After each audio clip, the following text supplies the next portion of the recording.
Hi, I'm Dave from Military Antiques Toronto, and thought I'd show you some of the items that have walked in recently. Haven't had much time to do a lot of videos because I've been too busy on road trips. Yeah, whatever, it's an excuse. However you want to look at it, I'm busy. As you can tell, I'm busy. Anyways, these are some of the items I've picked up at shows or that have walked in the door. Today obviously is pointy item day, so I guess I'll start on my right and progress from there. So, nice lady came in with this, a bunch of other items. Unfortunately, it's commemorative. It's not issue. I'd rather it be a type a third pattern. It's not. I'm sure everyone recognizes this symbol.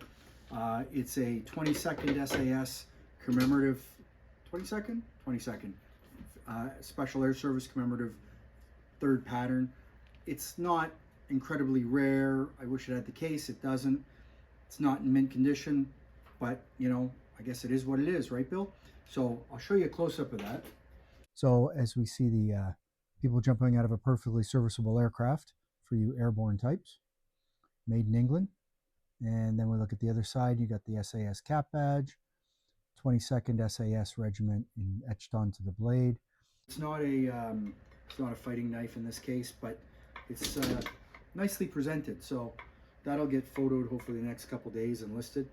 So another thing, I was at a show. I saw these. I couldn't say no, just because it's not a pattern you find very often.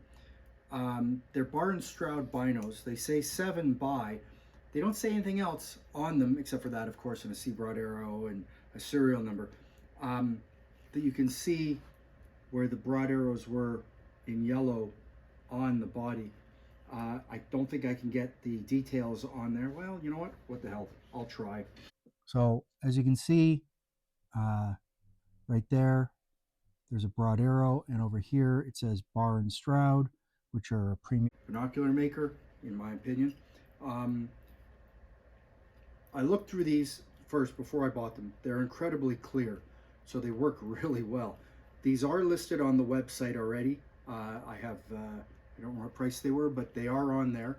So by the time you see this video, they might be gone. There might not be. It depends if you're paying attention or if I overprice them. Maybe I overprice them. You never know. Sometimes I think I've overpriced it and it still sells. I don't know. The rest of the time, the goal is to sell the stuff, right? So, and then it turns out to be pointy week thing or whatever it's been. It's been more than a week actually. So this walked in the door. This is on the website. Unfortunately, the veteran's family veteran himself, I'm assuming, decided to scrub it with an SOS pad or something to that effect.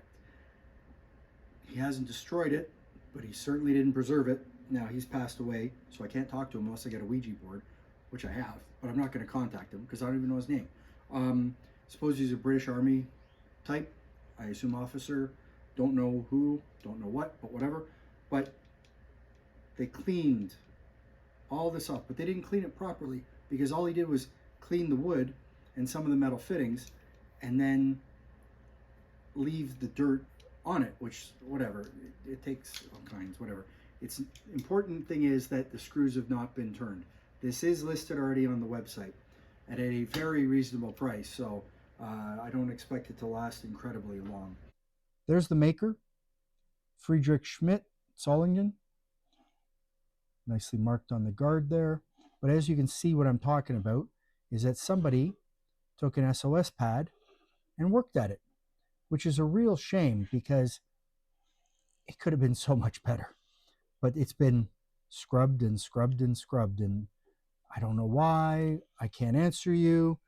Shame. It is what it is, but I wish people would leave things alone. I had a lady walk in once, call me actually, and she had a really nice antique pistol. And now anytime anybody calls me about something, I say, don't clean it before they show up. And she decided she was going to clean the pistol. Yeah, well, she ruined it, took the bluing right off and totally destroyed it. So, because to me, I know people do re-blue it and re-blue things like that. I personally wouldn't bother. I actually don't know how. I'm sure it's not that hard. But to me, it's been messed with, but not everyone works that way. So, And then we have, let's see, he's walked in the door. What was this, last Friday? Or was it Wednesday? I don't even remember actually. So, British Royal Artillery Officer's Sword. And what's nice about this is that it has Toronto distributor. So Stouffville, King Street in Toronto, proof mark on the other side. And then you look here and you see Victorian Crown and Royal Artillery. So probably in all likelihood made for a Canadian artillery regiment. As I pull the plug on this because it's annoying. Thank you. It was probably humming away the whole time, but that's all right. Probably made for an artillery regiment here in Canada. It's nice because it doesn't have door dings all over the scabbard. It's nice because it's not messed up. It's got a couple dings on the blade, whether from kids playing with it, which is the most likely. I didn't see any unit marks on here, but nice artillery pattern sword that's Victorian. It's not ultra rare, but it's in nice condition. So that will get photoed and listed as soon as I can get to it. Another artillery pattern sword, but this one has a beautiful blade, just gorgeous. So Victorian crown on it, like just look at the shine on that blade. That's beautiful. That's just a gorgeous blade. And nothing on that side, but E. Savage and Sons, really nice condition, and no dings on the blade. That's a smashing sword. That's just gorgeous. That would look great in anybody's collection because of the condition of the blade. A lot of times they're not taken care of. They rust out. They get beaten up by kids who are sword fighting with them. But you know, in this case, that's a really nice sword. So those two swords haven't been listed yet. I'll get them photoed maybe Friday, which is probably by the time you'll see this video, and posted. So that'll be, yeah, that'll be next. So. Right, then we have this SA dagger, another SA dagger. This one I bought after a gun show. I went on a road trip and purchased it. So, this one's been cleaned up a bit, you know, it's okay. It's made by JP Sauer and Sons. It's not the nicest one I've seen. It's been there, done that, but it's not been sanded down, so we're good. So, but you can see that the darkening inside the motto is not there, and that means that someone's worked at it a little bit, and it's not just from in and out in the scabbard. So there you can see the maker, and nice handle, not been messed with. That's on there for a long time. It's not been added.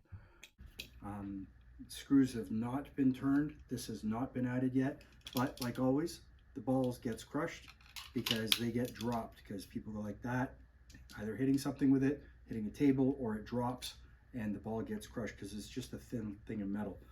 That is not listed yet. We have to get that photoed and put up in the next day or so, if it lasts that long. And this came in with the swords. Bought this from a collector, advanced collector actually. I'm surprised he actually brought it in, but I guess I had something else he wanted more. So, beautiful SA dagger, condition-wise. And as I said to you about the darkening of the motto, it's very nice. You can still see the cross hatching on the blade. It's not all messed up like they sometimes are. This is actually a really nice condition blade, just excellent shape. And the maker is Ferdinand Newhouse in Solingen. And on the rarity scale, this is a 9 out of 10. That is a beautiful condition dagger. And I don't collect these, but that's really nice condition, not messed with. And then on the scabbard, it's got the hanger still. On the scabbard, it's got a little note taken from a German POW in March 45 in Dusseldorf, Germany, by J. Shin, S-H-I-N-N. I'm assuming someone meant to write PFC, but they messed it up and put PPC. I don't know. That's the way I got it. I didn't write that, that's for sure. And you know what? It's very cool. It's a rare dagger. It's very nice. Again, it's anodized scabbard for all of them. Later would be painted ones, but this is a smashing dagger. Really nice condition. So that might already be gone. last but not least, this walked in the door too. I was kind of surprised at this one. Is a Tino officer's dagger. And what's unusual is that the full dress hangers are there. So normally you find the leather hangers, which are for field use, but this here are the full dress. As you can see, the cogwheel, and on the back is crushed velvet, and you got the hanger part for the belt. So really nice hangers. Very nice. Well, hopefully not. I'm not gonna. I'll be taking care of them, that's for sure.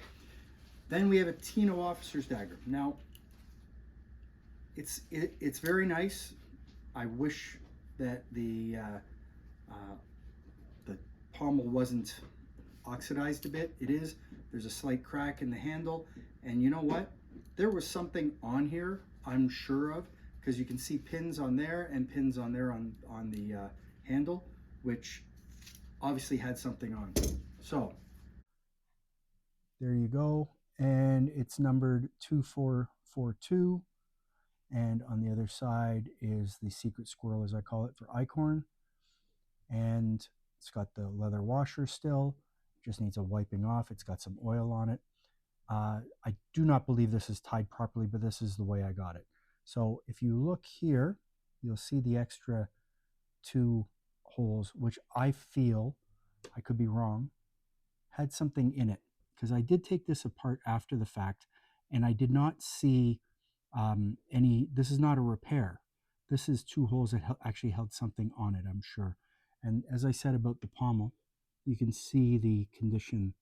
It's zinc. It's a zinker. It's just gone what it's gone. But everything else is still in really nice condition.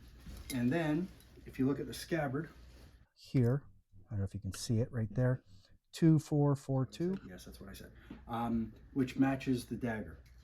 So that is an outstanding piece. Very hard to get. I know someone wants it, but we'll see. We'll see. Rare piece, but whatever. So thanks for looking. Follow me on YouTube, Facebook, Instagram. Check out my website, militaryantiquestoronto.com. It's always cheaper on the website. Always, always, always. It's in Canadian funds. If we overcharge you for shipping, I'll refund your overpayment. Of course I will. That's called staying in business.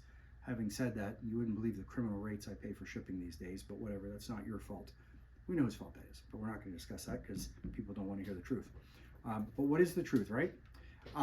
So Facebook is called The Real Military Antiques Toronto.com. Sorry, The Real Military Antiques Toronto. So check that out, because somebody changed my password and I can't get back into it because the morons at Facebook won't let me back in. So whatever, that's okay. I'm willing to start again. I'm not going to quit. I don't know how. Anyways, thanks for looking. Hope you have a good day. Take care. Bye.